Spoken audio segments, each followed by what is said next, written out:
Brandon Sanderson is just a hack, man. He's just a hack. He's the worst writer I've ever seen who happens to write better than 99% of authors out there. I'm just messing around. I would like to share with you the only reason why people cannot seem to put down Brandon Sanderson books. Because he's a master at momentum, effectively at pacing. Specifically, he is a master at pacing in the first chunk of the story, usually, and starting from chapter 7 toward the midway, he's a little bit slow, but after that it picks up to be very, very fast. And so I want to share with you, how does Brandon Sanderson keep effectively hooking the masses? Like, how does he hijack everybody's brain? How is this man back to back able to just cast a spell on the readers, and the readers do not seem to be able to put the books down? And it has to do with something Brandon Sanderson is a master at. And he's better than, right now I believe, better than any current living fantasy author. And this is the primary reason why. I have with me both Mistborn, the first book, and Elantris. Okay. Elantris is his debut book, right? This is how you know what makes an author deep down good before they get better at other stuff. So, Prince Rayoden, we meet this particular, prince, right? And so, effectively, he is going through his day, right? Rayoden stood as he did. His eyes fell on Elantris again, resting in the great city's shadow. Kay seemed like an insignificant village by comparison. Elantris, an enormous ebony block, not really a city anymore, just the corpse of one. Rayoden shivered slightly. So Rayoden ultimately is examining the city, the main city that the story takes place in, okay? And it's Elantris, and it's a city that used to be sort of like godlike, amazing, place full of magical super beings. Now it's just not anymore. A knock came at his door. He's looking at this city. Then, a knock comes at his door. Finally, Rayoden said, walking over to pull open the door. Old Elo stood outside with a tray of fruit and warm bread. The tray dropped to the ground with a crash. Okay, anyways. This is the inciting incident. Turns out, our protagonist, Rayoden, has been taken by this mysterious force, the Shaud or something like that. And he has become sort of sick, corrupted, okay? He hasn't realized it yet. As we go through all of this, the character, no one realizes it. Here, we realize it. The tray dropped to the ground with a crash, slipping from the stunned maiden's fingers as Rayoden reached out to accept it. Rayoden froze, the tray's metallic ring echoing. Merciful Domi, this lady whispers. And so we learn, Rayoden reached out, but the maid looked a quivering step away. And so he asks what? And ultimately, he has to effectively check. Rayoden turned, throwing furniture out of his way as he stumbled to the tall mirror at the side of his chambers. The dawn's light had grown just strong enough for him to see the reflection that stared back at him, a stranger's reflection. His blue eyes were the same, though they were wide with terror. His hair, however, had changed from sandy brown to limp gray. The skin was the worst. The mirrored face was covered with sickly black patches, little dark bruises. The splotches could mean only one thing. The Shaud had come upon him. He is now, you see, Rayoden, let's go and check the subsequent, paragraph, right? Here, as you can see, it's here, I believe, just right here, just somewhere. Yeah. Before, when Rayoden had stood on the walls of Elantris to look down, both literally and figuratively, on its inhabitants, he had seen the filth that covered the city. Now he stood in it. They toss him into the city because anyone that's taken by the Shaud is tossed into the city. This sets up the story of the first protagonist, Rayoden. Okay? Then there is the next protagonist, which is Serene. And in 2 chapters, In 2 simple chapters, Brandon Sanderson is able to establish the story. Very few authors can do that, and he can do it convincingly, effectively, and excitingly. Because when we see in the first bit of the story, it's a very short little bit. It's literally just 6 or 7 paragraphs. And that is, after 6 or 7 paragraphs into Elantris, we have the inciting incident. The Shiod has come for the protagonist Raoden. Anyways, Serene is being married off effectively to Raoden. We know that Raoden has been taken by the Shiod. Serene stepped off the ship to discover that she was a widow. She just arrived so she can marry her husband. But she just stepped off the ship to discover that she was a widow. It was shocking news, of course, but not as devastating as it could have been. After all, she had never met her husband. In fact, when Serene had left her homeland, she and Raoden had only been engaged. She had assumed that the kingdom of Erlen would wait to hold the wedding until she actually arrived. Where she came from, at least, it was expected that both partners would be present when they were married. Okay, so she has to talk to her mother. Effectively, in just the first sentence of a Serene POV chapter, Brandon Sanderson establishes the story of this particular lady. She arrives to a different land. You see, here the contrast is a very deliberate choice because it establishes that she comes from another kingdom. She comes to this kingdom engaged to a prince, but he has been effectively tossed off. He's no longer prince. He has been thrown into the city of Elantris, ruin effectively, and she is going to be in conflict with this society as a character. Okay, so her character conflict and her plot struggle, the struggle that she goes through as she tries to adapt to this place, is established in this particular story. And it is established in the very first paragraph. All of that in the first paragraph. And then in the subsequent subchapter, Serene's new father, King Aeodon of Erelon, was a thin man with a shrewd face. He was conferring with several of his administrators when Serene entered the throne room, and she stood unnoticed for nearly 15 minutes before he even nodded to her. Personally, she didn't mind the wait. It gave her a chance to observe the man she was now sworn to obey, but her dignity couldn't help being a little offended by the treatment. And so this is quite important because this is the character conflict as she's going to be struggling with this society. The same thing really happens with Mistborn. Effectively, by chapter 2, Elantris' conflicts and main thematic conflicts as well as plot and world building is established effectively, and you are brought in, you are hooked into this story.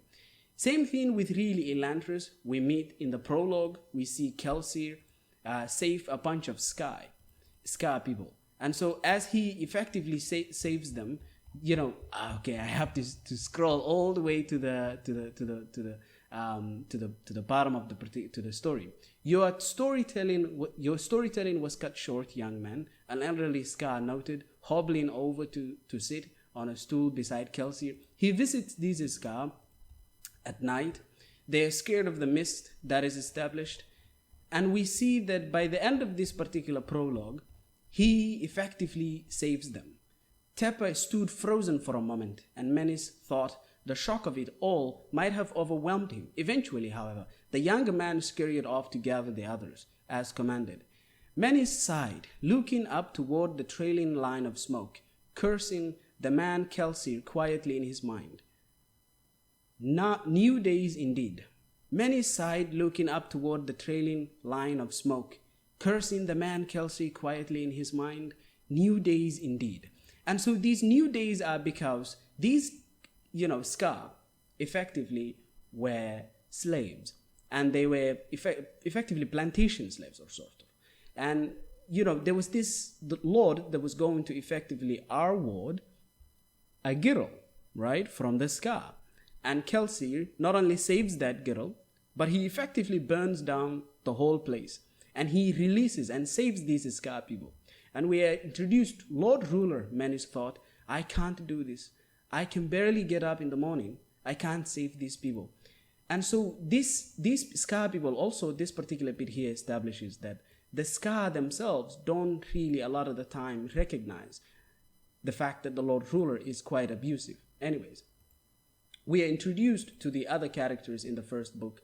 We're introduced to Vin. We're introduced to her condition. Yes. However, by the fourth chapter, we have everything we need in the story. Now, this is less than 100 pages. You heard what he said. He's planning a job. Ulev's eyes shone with excitement. I wonder which of the great houses he's going to strike. It will be one of the most powerful ones, said Diston, one of Kamen's head point men. He was missing a hand, but his eyes and ears were among the keenest in the crew. Kelsier never bothers himself with small-time jobs. Vin, who already met the characters, who is our POV character, sat quietly. Her mug of ale, the same one Kelsey had given her, is still sitting mostly full on the tabletop. Her table was crowded with people. Kelsey had let the thieves return to their home for a bit before his meeting began. Vin, however, would have preferred to remain by himself. Life with Reen had accustomed her to loneliness. If you let someone get too close, it would just give them better opportunities to betray you. This is also an internal conflict with Vin, as she has to learn to trust the characters. She has to learn ultimately to trust because she's been abused so badly. And so in this particular chapter, the characters are able to ultimately establish, we meet the crew. That's what the crew assumed. The crew, you hear about the crew back to back to back. Yes. We learn about quite a lot of the basic Mistborn, who Vin is, how special she is, how she's a Mistborn, and ultimately Kelsey also is. And we also learn the main conflict of the story. The two sides of the underworld didn't mix. Regular thieves left their betters alone. However, occasionally, one of these Mistin crews, Mistin also is someone that can only do one metal in the Allomancy magic system. Crews hired a regular team to do some of its more mundane work. So, effectively, by the end of this chapter, which is quite a lengthy chapter, I have bound myself to a madman, Vin thought with resignation. But that didn't really matter, not as long as he taught her allomancy. Here we have, kill the Lord Ruler, Vin thought. The Lord Ruler was a force, like the winds or the mists. One did not kill such things. They didn't live, really. They simply were. Regardless, Kelsier said, accepting the metal back from him. You didn't need to worry yourself. You didn't need to worry about this. Killing the Lord Ruler is my task. If it proves impossible, we will settle for tricking him outside of the city. Then robbing him, silly. I just thought that you should know what I am planning. And so in just 4 paragraphs in Mistborn, what is also just 2 paragraphs, he's able to establish the character of Raoden, the conflict that he goes through, as well as the internal conflict, because he's a prince that used to look down at these people, these broke, these poor people, and so on and so forth. But now he's among them. He's just a peasant. And what does that mean? How does that impact him? And so on and so forth. And then you also have the other character, Serene. And he's able to establish not only her plot, but also her internal conflict relatively quickly. All of that in just the first paragraph. But he does do an incredibly expansive job in the rest of the chapter. Quite a significant chapter, I would like to add. I mean, look at this chapter, right? Look at this. That's a lot. Anyways, and then you have Mistborn. From the prologue all the way to chapter 4, just 100 pages, he's able to effectively establish what is the entire work of a trilogy. And he's able to do it incredibly effectively. And he's able to hook you. He's able to show you. And you get to be interested. Because we don't really get to see things from Kelsier's perspective in the prologue. That's incredibly interesting. He could have showed the entire story from Kelsier's perspective. That would have been a tremendously stupid mistake. And I'm not just a stupid mistake, an incredibly stupid mistake. But he does show the story from the Lord here, trusting, which is effectively, I'll have to celebrate tonight, he thought. There was that young girl in the 14th hovel that he had been watching for some time. So we got this Lord, and also the other character, this old fella, many sight looking up toward the trailing line of smoke. So he's able to establish the plot, the job, effectively the crew, right, to the Lord ruler, right? That's something.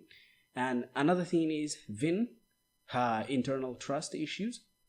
He's able to also establish the schedule, the world, the mists, the magic system, allomancy, mistings, as well as Mistborn, and the Scar, effectively the caste system, the Scar, and also the nobility, right?